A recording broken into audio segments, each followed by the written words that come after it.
All right, welcome to the Carl Jackson Show, your daily dose of objective truth in a world of confusion and lies. So, myself and my family traveled to New York City for the first time ever, at least in my case. And I just want to share with you the things that I observed there. By the way, follow me on all things social media at the Carl Jackson Show, at Carl Jackson Show. Subscribe to the podcast wherever you go to get your podcast, The Carl Jackson Show. Everything that I witnessed, not everything that I witnessed both the good and the bad of New York City, particularly Manhattan is where we spent most of our time, upper and lower Manhattan. That's a thing I believe in. I just took some notes and I shared some of these things on Dennis Prager's program earlier, but I wanted to make sure that I shared it uninterrupted in a podcast. So that's what I'm here to do today.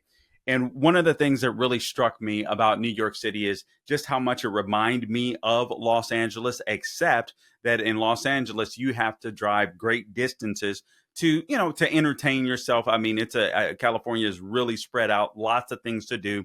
It's one of the most beautiful states there is. I mean, you can either go skiing, you know what I mean? You can go mountain hiking and skiing. You can go to the desert. You can go to the beach. You could have seen great cities like San Francisco. We've got the Pacific Northwest feel the further you go up north. Just a beautiful state. Now, Democrats have destroyed the state of California. Obviously, there's pockets that are still absolutely amazing, but Democrats have worked overtime to try and destroy the state. So when I went to New York City, one of the things that struck me about it is how similar it is to California, except in a condensed version. And obviously, you have the subway cars, the subway rail station or whatever. In New York City, you do not have that in places like California, although they try to copy that by having this metro rail station that does not work in places like California, and it's not needed because it's so far spread out and people want their freedom. They don't want to get stuck on a train with a bunch of dirty, sweaty people. Some people, most people that will probably be clean and all this kind of stuff. But nonetheless, I just want to show you or talk to you about some of the things that I observed, because I think it's indicative of what leftism looks like in this fake compassion that leftists have. And it isn't my goal to knock the city of New York. I got to tell you that I enjoyed New York City, even with the leadership that it has, more than I thought that I would. To be frank with you, the stories that you hear, obviously, we're in the news, so we report the negative all the time. But listen, it's still a great city. And frankly, there were a lot of great people. I was absolutely, I don't want to say astonished. I think that's too strong of a word, but I was pleasantly surprised at how nice a lot of people were there. Now, there were some rude people, no doubt about it. And it's an atmosphere where you kind of have to be, especially in the foot traffic and during Christmas season, where literally we were packed in the streets shoulder to shoulder oftentimes. That is no joke. It is absolutely insane. But I was struck by just genuinely good-hearted people there. And that was really cool to see. And again, we rude people as well. But I just want to share a few observations because it's indicative, or I believe the reasons why our big cities are failing miserably under the leadership of Democrats, under the leadership of the left, and not necessarily all Democrats. Obviously, Michael Bloomberg ran New York City. Now, he was a little wannabe authoritarian, but for the most part, he kept crime low. He kept the city clean. And then he told people how much sugar and stuff like that they should drink, which he has no business doing. But the New Yorkers were willing to bow down to it. So be it. But nonetheless, Rudy Giuliani stopped the crime, helped get the city clean up. Michael Bloomberg built upon that legacy of Rudy Giuliani. But here's some of the things that I saw. And at first, I want to share this. This is a note that I wrote earlier. America's big cities used to be places where patriotism and freedom were on full display. Today, many of those cities have become places where freedom and patriotism go to die. Let me repeat that. America's big cities used to be places where patriotism and freedom were on full display. Today, many of those cities have become places where freedom and patriotism go to die. Now, you can't fix a broken city with broken policies. And that city in my opinion, what I witnessed when we traveled to New York City, my family and I, what I witnessed was a city, in my opinion, that had reached its peak and it was on its way down. But it doesn't have to be that way if the right leadership is elected. And it was, again, a glorious city to see, but also a crazy city to see, and frustrating to see, because I'm one of these people where I do want our big cities to thrive. I think Donald Trump has mentioned this, and I think he's correct to do so. He wants to straighten up our big cities.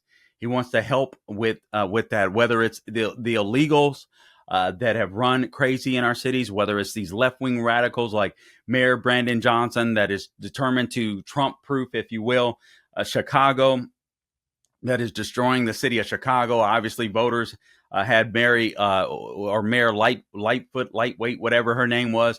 They voted her out and then voted a guy in that's even worse than her, if one could imagine. But they have, and Mayor Brandon Johnson. But nonetheless, these big cities are being run by these leftists, and they're absolutely destroying them. And it reminded me of, what I saw, as I have written in my notes here, are remnants of a great city that once was. One of the things that I loved about New York City is it reminded me in California in this aspect. One thing that I love about California and some of these big cities, and I'm sure it's true for plenty of these big cities, but growing up in Los Angeles, there was there's no absence of great food on any corner. Not just including home cooked meals, but I mean great mom and pop shops. They're absolutely everywhere. They're not as plentiful as they used to be, unfortunately, in California, particularly after Gavin Newsom and the left have run amok and taken over that state and destroyed the state, and the COVID lockdowns and all that kind of nonsense. A lot of businesses were forced to close down. Some people were forced to leave the state of California because they just could not take the authoritarian rule by Gavin Newsom and by the Democratic left that are running the legislature out there. But again, I saw remnants of a great city in New York that once was, and I hope that one day it could return to what it used to be. Some of the places that we visited included the 9/11 memorial, which I got to be honest with you. I mean, it was cool to see it. But if I'm being honest with you, I was also disappointed to see it, because I feel like the victims of 9/11 deserve so much more than their names. And I know I'm going to catch some flack for this, but I just feel like the victims deserve more. Their names were embedded in, this beautiful, I don't even know what the material was. And then they have these holes in the ground representing where the towers, the North and South Towers, stood, with these fountains. And I had heard that before. I've seen pictures before. And when you stand at the 9/11 memorial, or memorials, because there's two of them for both of the towers, when you look around you, it's kind of amazing. You're kind of in awe to see the buildings, the huge buildings that stood standing around them. And it's also fascinating to see how close in proximity all of these buildings are. When you go to New York City, for those of you that have not been there, it's even more, it's smaller and even more condensed than I imagined. Frankly, TV makes Times Square look a lot larger than it actually is. The same is true with Rockefeller Center. So I am impressed that they squeeze about 1 million people in there for New Year's Eve and the ball drop. Because I mean, we could barely move, and it had to be hundreds of thousands of people there. I couldn't imagine what it's like to have 1 million people congested in there. I mean, you would have to be moving like penguins in order to move through that place. But I got to be honest with you, although I was happy to see it and visit it for the first time, and I regret that it is the first time, and it was a somber moment, because I sat there thinking, this is where it happened. Nearly 3,000 Americans, we were attacked, that lost their lives on that day. Some of the remains never to be found. And then you have this memorial that sinks into the ground with the names embedded on this half wall. Beautiful material, don't get me wrong. But instead of being sunken down, I felt like something should have been erected. And I just got to be honest with you. I just felt like they did the victims wrong when it comes to those particular memorials. I don't know why or who decided on that. But I do believe that those buildings should have been resurrected, and I think they should have been even taller than they were before, or at the very least. And there's a museum right across from both of these sites where these buildings were taken down. And again, it's a trip to when you go and see how close the buildings are in proximity. It had to be horrifying on that day when those buildings were hit and they started to collapse, because I mean those streets are tight. They are not as large as they look on television. But that was one thing. But I love the mom and pop shops that I saw around the city. We went to different places to eat, and we were not disappointed. I don't believe anywhere that we went, from pizza to what is it? Um, uh, Pho. I know that sounds crazy. I hate even saying it, but just this Asian meal, kind of like a fancy ramen noodles, if you will. So that was, so that was cool. And some place that we went on Bryant Park, I think it was called Bryant Park Grill, I believe is what it was. And that was amazing. I mean, I just like California, on every city. I mean, you can just find pizza shop after pizza shop, deli, sandwich shop. And I absolutely love that about cities, because you see people that are striving, that are thriving, trying to make ends meet, trying to build a business, trying to get that piece of the American dream, while at the same time offering delicious food. There's just nothing like being in a big city. And I'm sure you can say that about a farming community, or, a small town. There's nothing like a small town, which I've experienced as well. And both are true. Both are true. But that's what fascinated me. Another thing that I observed is how much high fashion there was in New York City. I mean, both men and women that really looked, I mean, just beautiful people. But one thing that stood out to me is how many of them were walking alone, not couples. I'm looking at all of these pretty women and all of these handsome guys, and I mean, dressed to the nines, and in all these cases is like young professional people, but they all seem to be so busy and about their lives. Now, I can't knock people when it comes to busyness. I'm a busy guy. But what astonished me is how many of them were walking alone. And I think that says something about leftism. Obviously, a lot of these people have given up the idea or the concept of marriage, because I also noticed, I mean, some of them looked a little younger, maybe in their 20s. Some of them looked older and, in their 30s. And you don't see rings. You don't see, it was just, it's just really fascinating to me. That was fascinating to me. But really high fashion people that obviously like looking good, make good money, I'm sure, in many cases. And I thought that was kind of neat to see. But it was true. It is one of these places where they are really high fashion. And I'm one of these people. I enjoy culture. I enjoy the arts. Actually, I was very into the arts, if you will, and entertainment, believe it or not, when I was younger. Um, and I wanted to go into film. I wanted to go in film production or film writing. Screenwriting was a goal of mine, and I had actually written some stuff, not that I had given to anyone, but when God radically changed my life, some of the stuff that I had written was so dark and evil. I was just like, I don't want to go this route. I don't want to pursue this at this time. But I wish I had had some mentorship to say, you know what, clean this stuff up and maybe pursue it. But nonetheless, it's okay. I'm in talk radio, and I hope that I continue to grow in talk radio, because I absolutely love it. Here's some other things that I mean, the cool things were really nice looking people, high fashion, just like you would expect of New York. I mean, high fashion stores, high fashion people, all that kind of stuff. We were predominantly in Manhattan.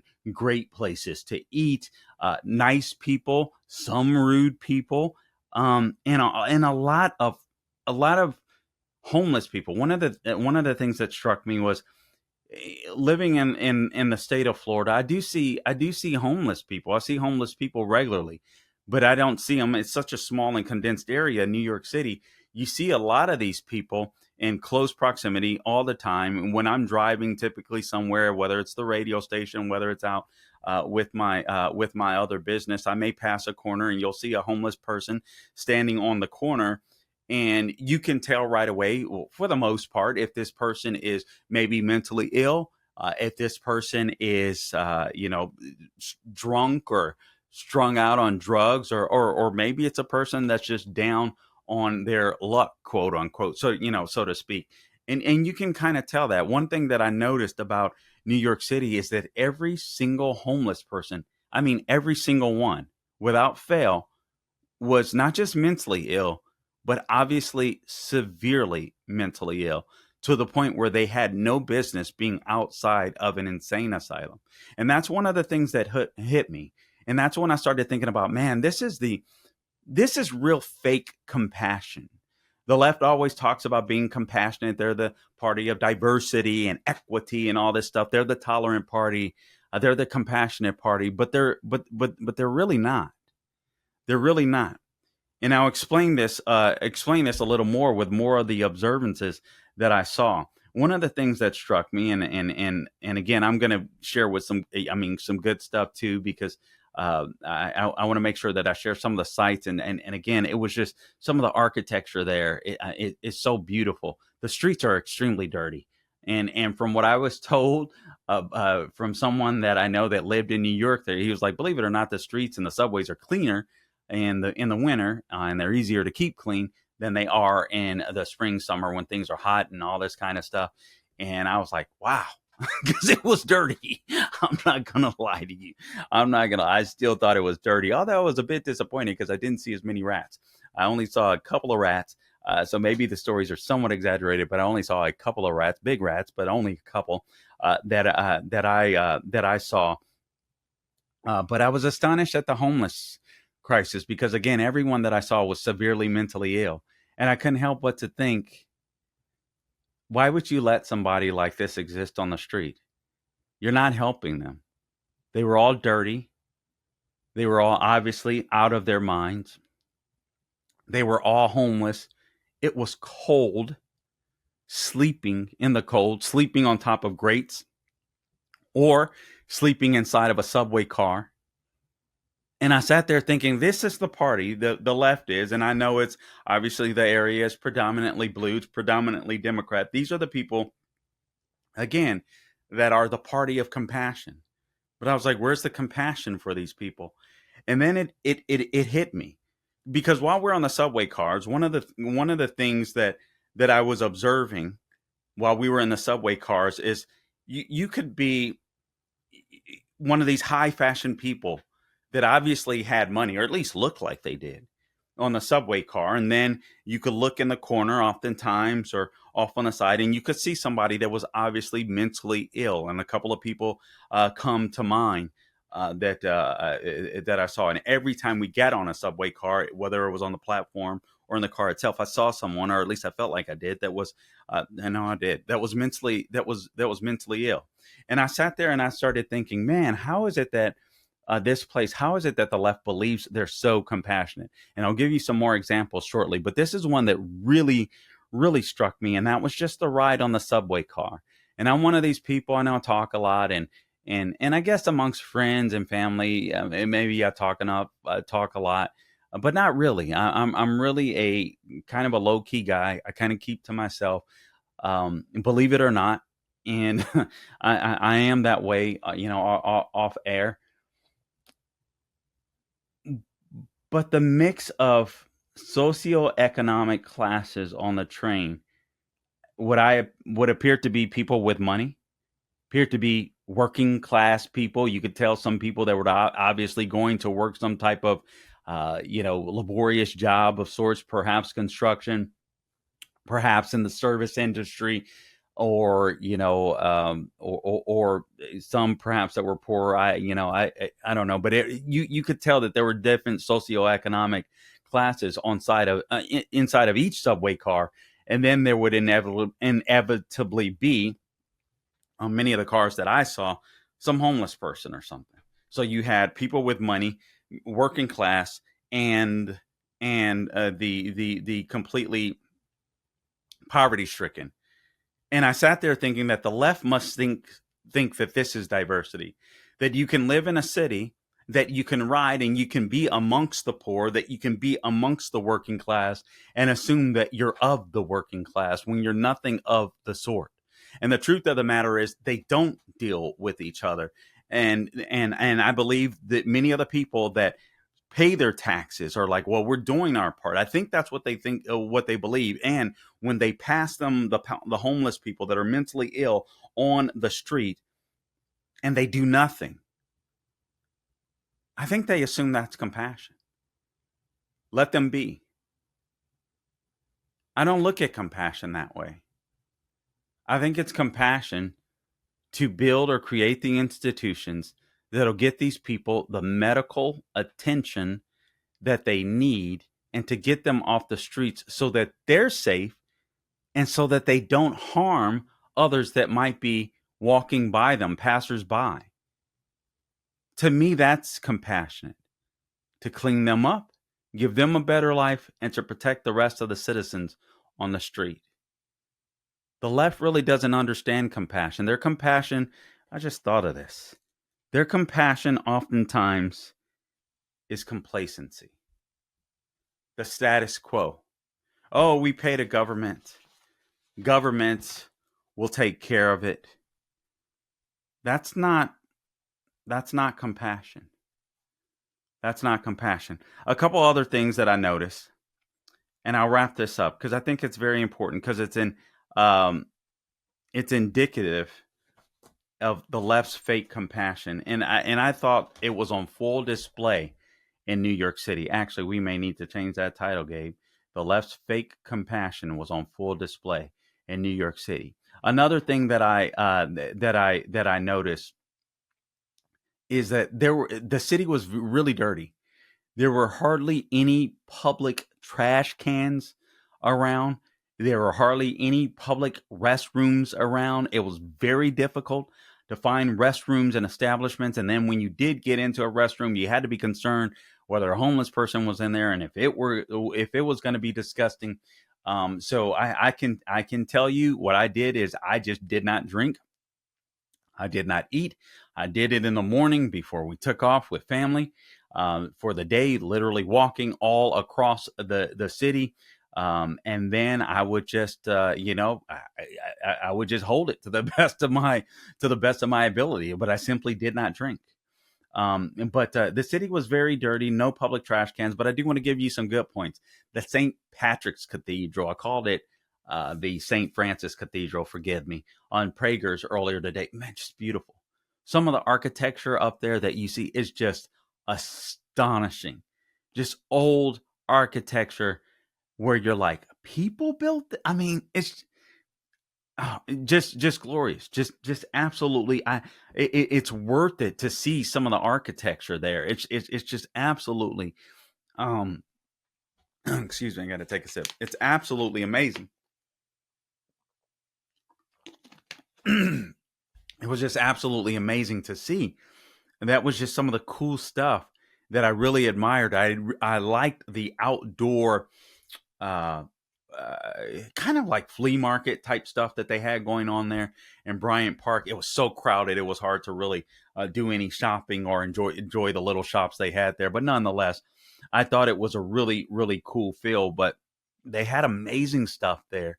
But wherever you saw the amazing, you could step outside and see everything that's gone wrong, and the leftism that's gone wrong. And again, the trash cans, I think, is a simple fix. I don't understand why they don't have large public trash cans on the street with signs to keep your city, take pride in your city, keep your city clean, throw away your trash. There was trash over the streets. There were piles of trash in the streets, even from business owners that were piling it up. I thought it was really cool. One thing that we did see rolling through Chinatown in New York, it was amazing to see how the streets are so tiny. Cars passing by. You have these guys on electric bikes that would deliver food. I thought that was really cool, frankly. Deliver food on these electric bikes, and they were trying to stay warm with their gloves and their outfits, because it was like 30 degrees and it felt even colder out there with the wind chill factor. And these guys are working and busting their butts and all that. In Chinatown, you could see pallets stacked up in the streets as the material is being unloaded, and they're putting the pallets of stuff, or into their storefronts or whatever it may be. It was just kind of cool to see all of that at work. So don't get me wrong, it was a better visit than I ever expected.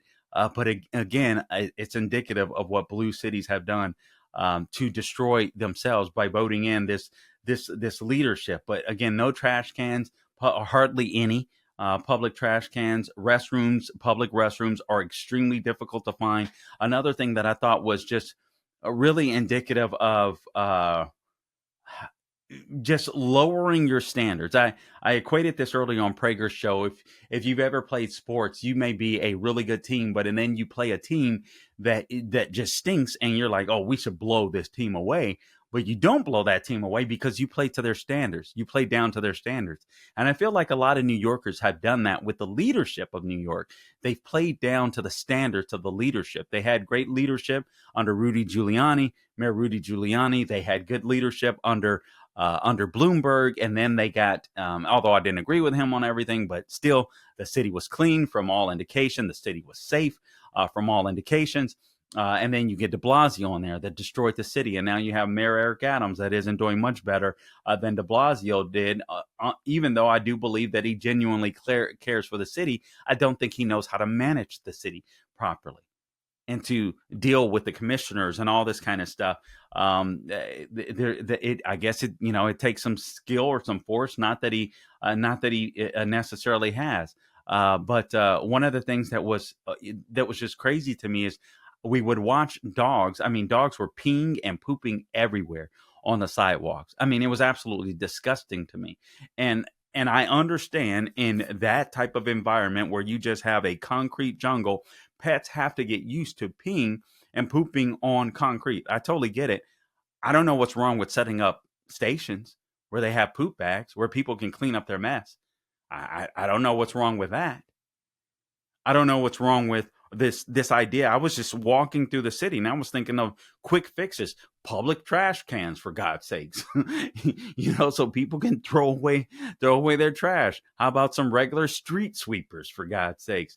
More public restrooms. I don't care if you have to charge people to go inside of them so that they stay cleaner or whatever. Whatever you got to do. I mean, it's up to the state and city. They can do that, but it really astonished me how so many people, and it didn't matter if they look like working class people. It didn't matter if I saw people literally walking dogs with mink coats on out there, very high, you know what I'm saying? And they're just letting their dogs pee and poop in the streets. And I just sat there and I thought of all these grates that you walk across that are obviously, I assume anyway, going down to their sewer system. And I'm like, man, you can't make those grates, the holes a little smaller, and maybe cushion them with some type of rubber or some type of material where it's comfortable to a dog's feet and where people can train their dogs to literally pee and poop right down the sewer so that it's not in the streets.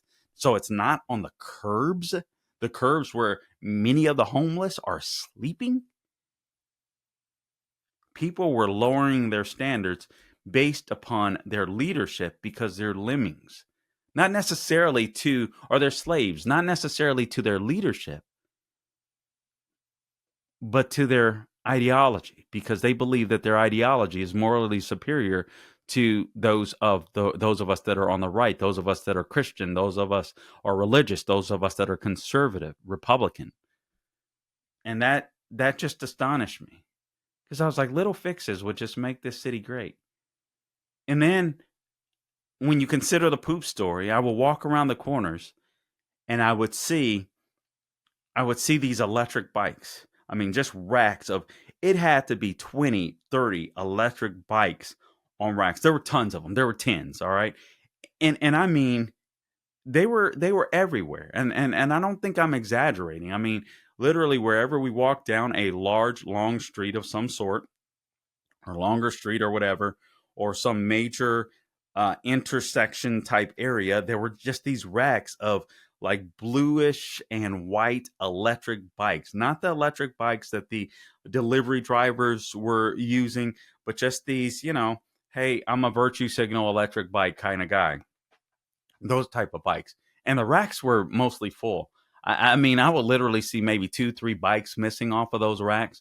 And it hit me. It's a reminder to virtue signal around every corner wherever you see these electric bikes. And I sat there thinking, these are the people that want to or vote to clean up the environment, but they won't even clean up their streets. The subway stations, they were filthy. And from what I understand now, is they're typically cleaner this time of year. Yuck. That was unbelievable. It looks like those things haven't been pressure washed, in my opinion, in decades. They look so nasty. It was astonishing. But I'm like, man, that's fake compassion. These people that claim they want to save the planet, they want to clean the environment, but they can't even keep their streets clean.